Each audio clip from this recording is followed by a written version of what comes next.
Hello' everyone, মোৰ YouTube চেনেললৈ আপোনালোকক স্বাগতম জনাইছোঁ। আজি মই লৈ আহিছোঁ আপোনালোকৰ বাবে বৰা চাউলৰ ভজা পিঠা। এতিয়া বিহু বতৰ নহয় জানো, ভোগালী বিহু এতিয়াও চলি আছে বুলি ক'লেও ভুল কৰা নহয়। এতিয়াও আমাৰ ঘৰত আলহী আৰু বিহুৰ পিঠা পনাটো সকলোৱে বনাইছে। আজি মই ভজা পিঠা আপোনালোকৰ লগত শ্বেয়াৰ কৰিব লৈছোঁ। ভজা পিঠাৰ কাৰণে মই এতিয়া বৰা চাউল লৈছোঁ ডেৰ পোৱা বৰা চাউল মই লৈছোঁ আন্দাজমতে। আৰু এতিয়া মই চাউলখিনি ভালকৈ ধুই ল'ম আৰু পৰিষ্কাৰকৈ ধোৱাৰ পাছত মই চাউলখিনি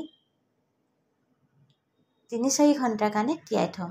এই ধৰণে মই এতিয়া চাউলখিনি ধুইছোঁ আৰু চাউলখিনি ধোৱা কামটো আমাৰ হৈ গ'ল। এতিয়া মই অলপ পানী দি পিনে চাউলখিনি ৩-৪ ঘণ্টাৰ কাৰণে তিয়াই থৈ দিম।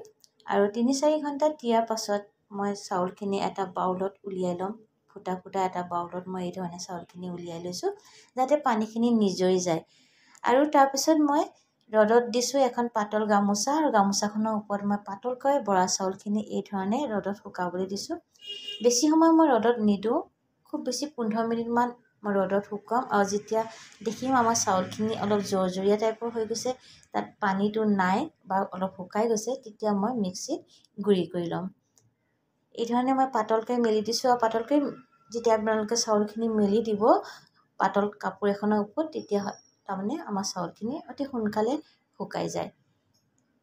একেবাৰে খৰখৰীয়া কৰি দিলেও নহ'ব। এই ধৰণে চাউলখিনি যেতিয়া শুকাই গ'ল, মই এতিয়া মিক্সি জাৰটোত অলপকৈ ভৰাই লৈছোঁ আৰু মিক্সিত এতিয়া মই চাউলখিনি গুড়ি কৰি ল'ম।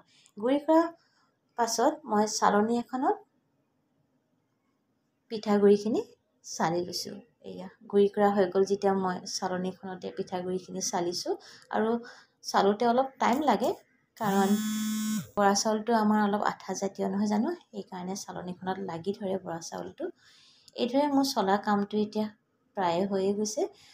আৰু চলা কাম যেতিয়া হৈ গ'ল, মই ইয়াত এতিয়া এড কৰি দিছোঁ পিঠাগুড়িখিনিত অলপ নিমখটো আপোনালোকে আন্দাজমতে দিব। আৰু এই চাইডে আপোনালোকে দেখিছে মই ধনিয়া আৰু জলকীয়া মিহি মিহিকৈ কাটি থৈছোঁ।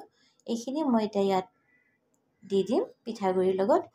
জলকীয়াটো আপোনালোকে যদি জ্বলা খাই দিব পাৰে, আৰু নহ'লে নিদিবও পাৰে, একো কথা নাই। কিন্তু আমাৰ ভজা পিঠাটো এনেও বহুত টেষ্টি। এতিয়া মই ইয়াত দিছোঁ আদা নহৰু পিঁয়াজ এচামুচ, আৰু এতিয়া মই ভালদৰে মিক্স কৰি লওঁ। লগতে দিলোঁ মই অলপ হালধি গুড়ি দিলে পিঠাকেইটাৰ কালাৰটো ধুনীয়া হয়। আৰু যদি আপোনালোকে হালধি গুড়ি নিদিয়ে, তেতিয়াহ'লে পিঠাকেইটা অলপ বগা ধৰণৰ হয় নহয় জানো, সেইকাৰণে মই হালধি গুড়ি অলপ দিছোঁ। আৰু এই ধৰণে মই ভালকৈ মিক্স কৰি ল'লোঁ। আৰু এতিয়া মই ইয়াত দিম পানী। মই ইয়াত ঠাণ্ডা পানী দিছোঁ। ঠাণ্ডা পানী আপোনালোকে আন্দাজমতে দিব। একেবাৰে সৰহকৈ আপোনালোকে পানীটো পিঠাগুড়িত ঢালি নিদিব, অলপকৈ আপোনালোকে পানীটো এড কৰিব। আৰু লগতে পিঠাগুড়িখিনি এই ধৰণে মোহাৰি যাব। সৰহকৈ পানী যদি আপোনালোকে দিয়ে, তেতিয়া পিঠাগুড়িখিনি আমাৰ তাৰমানে ঢিলা হ'ব। আৰু ঢিলা হ'লে আমি বৰা চাউলৰ গুড়ি নহয় জানো, আমি তাৰমানে পিঠাটো হাতত ল'ব নোৱাৰিম বা আমি ভাজিব নোৱাৰিম, আৰু পিঠাটো খাবলৈও বেয়া হ'ব।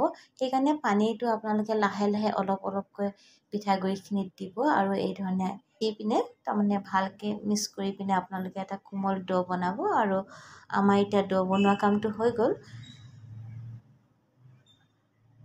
আন চাইডে মই পাতি দিলোঁ কেৰাহীখন। এতিয়া কেৰাহীখন আমাৰ গৰম হ'ল, মই তাত দি দিলোঁ ৰিফাইন অইল। আৰু ৰিফাইন অইলটো আপোনালোকে অলপ সৰহকৈ দিব, কাৰণ এই তাৰমানে পিঠাকেইটা ভাজিম, তেতিয়া কেৰাহীখনত যাতে লাগি নাযায় সেইটো আমি মন কৰিব লাগিব। সেইকাৰণে আমি অলপ তেলটো সৰহ দিলে ভাল হয়। আৰু এই ধৰণে মই এতিয়া হাততে পিঠাকেইটা বনাইছোঁ। আচলতে আমি যেনেকৈ লুচি বনাওঁ আৰু থৈ যাওঁ, তেনেকৈতো আমি এই ভজা পিঠাকেইটা বনাব নোৱাৰোঁ নহয় জানো, আমি ডাইৰেক্ট হাততে বনাব লাগিব। আৰু এই ধৰণে মই আঙুলিৰে পিঠাকেইটা অলপ বহল কৰি দিছোঁ, আৰু তাৰপিছত মই তেলত দি গৈছোঁ। এই ধৰণে মই এতিয়া পিঠাকেইটা ভাজি লওঁ।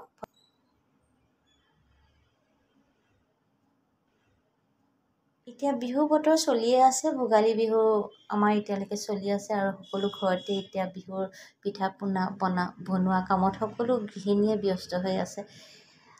সেইকাৰণে মোৰ ভিডিঅ'টো দিয়া অলপ দেৰি হ'ল, কাৰণ আমাৰ ঘৰতো আলহী আছিল আৰু ভিডিঅ'টো বনাই থোৱাও দিন হ'ল। তথাপি মই আপোনালোকৰ লগত শ্বেয়াৰ কৰিলোঁ আজি মই ভজা পিঠানো মই কেনেকৈ বনাওঁ বৰা চাউলৰ। যদি আপোনালোকে ভিডিঅ'টো চাই ভাল পাইছে, তেতিয়াহ'লে নিশ্চয় এটা লাইক কৰিব আৰু কমেণ্ট কৰিব, আৰু লগতে ছাবস্ক্ৰাইবো কৰিব বুলি আশা কৰোঁ। এই ধৰণে মই এতিয়া পিঠাকেইটা ভাজি লৈছোঁ। আৰু পিঠাকেইটা ভজা সময়ত এটা কথা মন কৰিবলগীয়া, এটা পিঠা কেঁচা হৈ থাকোঁতে আনটো পিঠা যাতে আপোনালোকে নিদিয়ে, কাৰণ আঠাজাতীয় বস্তু হয়, এটাৰ লগত আনটো লাগি ধৰে আৰু আমাক ভাজিবলৈ সময়ত আমাৰ অলপ দিগদাৰ হয়। এই ধৰণে আজি ভজা পিঠাকেইটা বনালোঁ আৰু আপোনালোকৰ লগত শ্বেয়াৰ কৰিলোঁ। আশা কৰোঁ নিশ্চয় আপোনালোকে ভিডিঅ'টো চাই ভাল পাব, আৰু ভাল পালে নিশ্চয় এটা লাইক কৰিব। আজি মই আপোনালোকৰ মাজৰ পৰা বিদায় লৈছোঁ। নমস্কাৰ।